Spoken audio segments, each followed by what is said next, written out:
Welcome back to Kids Life. I'm here with best-selling parenting author Michael Gross, who's going to talk to us about sibling rivalry. This is something that's been around for a while, hasn't it? It's not going to go away. No, it comes with the parenting territory, unfortunately, or fortunately. As families are shrinking too, I think rivalry is getting more and more fierce. Yeah. So it's always been there. And what are the reasons for rivalry? I mean, it's so common, but... Having more than one child. Yeah. What causes sibling rivalry? Kids are actually very competitive. It's a jungle in families, and kids are niche marketers. They're looking always for their differences. And so if the older child is quite good at sport or quite good at school, you've got a fairly good chance that the second one will do okay at those areas but will shine in another area. So kids are naturally competitive. So as I say, families are hierarchical. They're often jungles, and I think in many ways the notion of sibling rivalry gives kids terrific coping skills. They develop skills to cope which help them in the schoolyard and beyond. So it's not always bad, rivalry? No, look, rivalry can be noisy. Rivalry can sometimes make family life really difficult for parents. So I always take it from a baseline that rivalry is part of family life. There are some things we as parents that we do which can actually increase it. One of the things is if we praise one and criticise another, or if we compare kids, they tend to actually increase rivalry. Also, it depends a little bit on children's temperaments. If you get kids who are a little bit more easygoing, they often aren't as competitive. And we also know boys are more tend to be more competitive than girls. So if you've got a couple of boys next to each other, they may be more competitive than, say, a girl and a boy. So a lot of different factors. But by and large, it is a part of family life. And I look at families not so much do kids fight, but do they get on? Will they stick together when the chips are down? Yeah. And by and large, 95% of the time, they will. But the fighting is, how do we deal with that as parents? And that's always an issue. Yeah, well, how do parents deal with it? I mean, what's the best thing they can do to help out their kids? Bear it, beat it, or boot them out is one approach. And what I actually talk about, the wooden. No, look, look.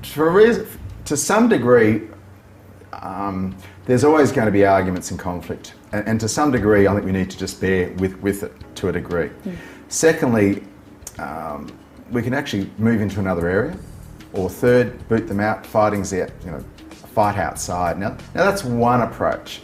But I think actually we need to, as parents, look for ways which we can assist kids to resolve conflict all the way. So we're always teaching kids. Kids have L plates on. So we need to try and get kids to talk issues through. If you've got a child who comes and tells tales to you, you don't have to listen to those, because what actually happens is kids play a sibling dance. One may thump one and the other one quickly runs to mum, and then all of a sudden mum or dad are involved in this dance which the kids play. Yeah. So in many ways it's a matter of extricating yourself from the dance. And if you're going to be involved, I think it's a really good idea to become involved and try and resolve the conflict or the problem. Yeah. So if they're having a fight or an argument over TV watching, don't get involved in who hit who or who started it. Try and get involved in the whole area of TV watching. Can we find a better way of watching TV? Yeah. And often kids don't want you to get involved at that level. They actually want you to solve the fight or blame one. It's fraught with danger to go down that track. So stick to that particular level stick to the problem.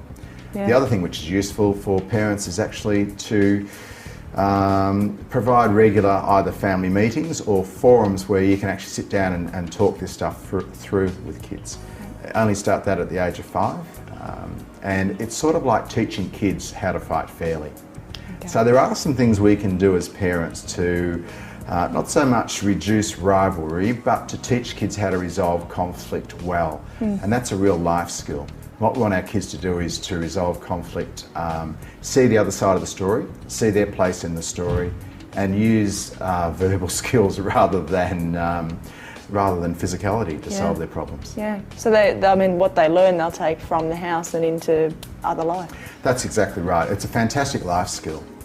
The other issue we've always got to be aware of is when kids are fighting, we've got to be aware of what we're doing as parents as well. We've got to make sure that we don't resolve conflict between each other or other adults using power or using shouting or using other means. because again, the kids will often cue in and copy us. Of course. So again, sibling fighting tends to be part of life, part of family life, as is rivalry. And it's not to be afraid of it, but more how do we use it constructively. And control it. Not sure we've ever control it, but actually make it try, and we've got to make it work in our favour. Yeah. When should parents intervene? When's the right time? Parents should intervene when they can be part of the solution, not part of the problem. Now, what I mean by that is sometimes we'll intervene and we'll be like the policeman or like the judge and try and find out who started it, and we may punish one. Not the right way to go.